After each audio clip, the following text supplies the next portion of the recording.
We're back with Saeed during the Gulf War, where his unit is captured by Americans led by none other than Sam Austin. This actually is one of the more logical character connections, so I'll leave it at that. He tries to cover for his boss Tariq, but sees that he's already been found out. The Americans want Saeed to act as a translator while they interrogate Tariq, a nice way around Naveen Andrew's difficulties with the language. The first session doesn't go well, with Tariq acting like the stereotypical evil Middle Easterner, so Saeed is brought to see a soldier named Inman, played by Clancy Brown. He is mostly known for playing cartoon villains with his distinctive bass voice, most notably Lex Luthor in the DCAU, while his best-known live-action role is probably the Kurgan from the first Highlander film. He's always a treat to see, even with as little to do as he gets here. He shows Saeed that Tariq ordered sarin gas used on his home village and then provides him a bunch of torturing tools. So I guess there's some balance, as the Iraqis are as evil as they're usually portrayed, but they're not actually the ones who got Saeed into torturing. Tariq continues acting as gratuitously evil as possible, so we don't feel bad at all when Saeed gets to work, even though we don't actually get to see any of it. He gets the information but is traumatized by it, and when the war ends, he swears he'll never torture anyone again. Yeah, good luck with that.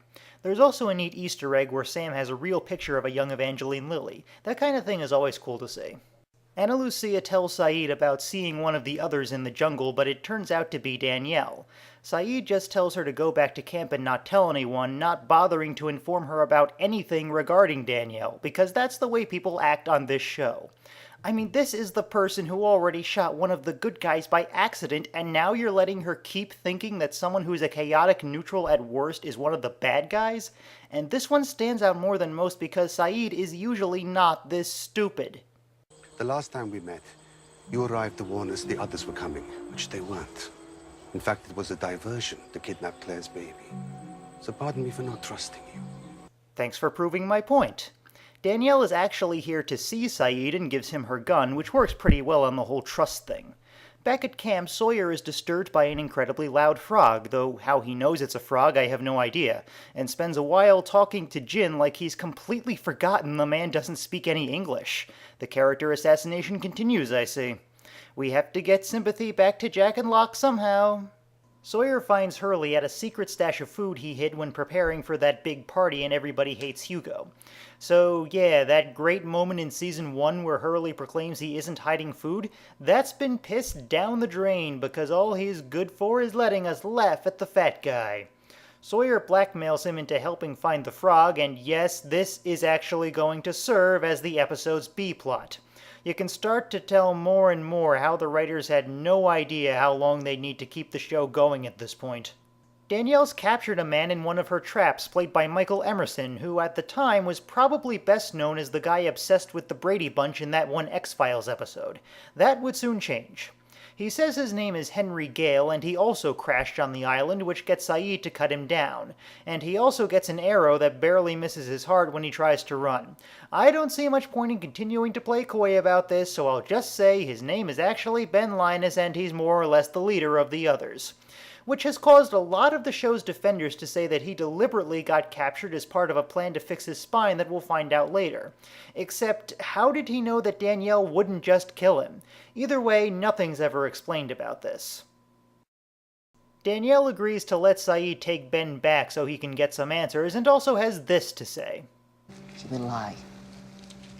For a long time, she would lie. Keep that in mind and ask yourself, is it that hard to understand? And yet for the entire rest of the show's run, people will keep trusting this guy despite him having shown how untrustworthy he is over and over and over, because the only way this story works is if everyone is an idiot. Ben says he and his wife crashed onto the island in a balloon a while ago, then she got sick and died. And then it's time for Jack to be his usual idiot self. You shot him with an arrow? Do I have a bow? Thank you again. Sawyer keeps insulting Hurley's weight until he's ready to walk away from the whole thing, but Sawyer just begs him a bit. That was exciting. Saeed brings up to Locke how he'll have to go beyond what Jack's comfortable with to find out if Ben's really telling the truth, but of course Locke, the man who'll whack anyone over the head the second they don't do what he wants, is perfectly fine with it. They're easily able to get Jack to help them get Ben into the weapons room, after which Saeed locks himself and Ben in, with Locke having changed the combination. That's the second episode in a row this has happened to Jack. Beautiful. Jack and Locke have more of the obligatory catfight, then back to what we can give a crap about. Saeed has barely appeared in this season since getting back to the main camp, and Naveen Andrews finally gets to really act again here. And like always, it just makes me wish the show could be all about him. I guess if Jack, Sawyer, and Kate are the Edward, Jacob, and Bella of the show, he's the Jasper. Sawyer and Hurley find the frog, and Sawyer kills it. Didn't we do this story last season with a boar? Except that episode actually had something resembling character development for Sawyer. This is nothing but filler designed to make Sawyer look bad so we'll sympathize with Jack over him. Remember in Eclipse when Stephanie Meyer panicked over how likable she'd made Jacob compared to Edward and turned him into a rapist out of nowhere? Pretty much the same thing here. Jack, I know this is... Shut up. Normally I'd support that sentiment, but since it's Jack, no. Saeed gets more out of Ben about the balloon he was traveling in, then gets his Emmy clip when he draws on his memory of burying Shannon, saying that Ben's claim that he can't remember details about burying someone he loved has to be a lie. The timer starts getting close to 0, giving Jack the leverage he needs to make Locke open the door. And once again, Jack does have something of a good point here, but Matthew Fox's performance completely kills it. It's literally like he's channeling Mel Gibson's performance in Lethal Weapon to make sure we see Jack as the crazy guy who's wrong here. Locke opens the door, but he's so nervous typing in the code that he doesn't make it before the timer hits 0. So this is the big moment. What will happen when the code isn't pressed? We've been waiting this whole season for the answer. Who's right, the man of science or the man of faith? Are you ready for the answer? Well, it turns out there's still a grace period and Locke's able to reset the timer, no harm, no foul. It's such an absurd anticlimax that I laughed out loud when the episode first aired. There's some more fighting over whether Ben's an other, which pretty much serves to make Jack look as stupid as we know he is when you're watching the show a second time. Then Locke has this to say. He is one of them. To Rousseau, we're all others. I guess it's all relative, huh? Wow, you are quite spectacularly off the point there, John.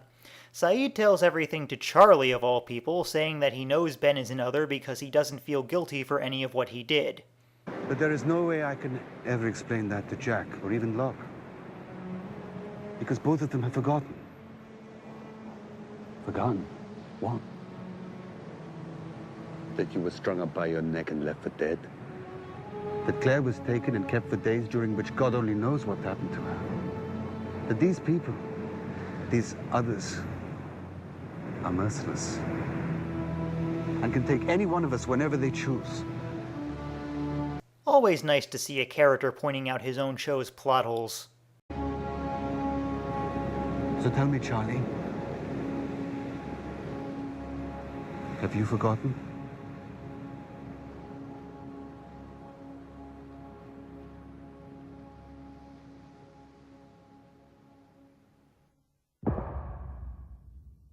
My score for one of them is 7 out of 10. All the stuff with Ben works pretty well as a genuine moral dilemma where the views of both sides are easy to sympathize with. Too bad Matthew Fox's performance makes it clear we're not supposed to agree with Jack, but that's not the script's fault. Unfortunately, the horrible cock tease of the counter reaching 0 combined with the nonsensical frog B-plot really bring things down. Still, the introduction of Ben would provide some good scenes down the line, and it's already clear why Michael Emerson became so popular for this role.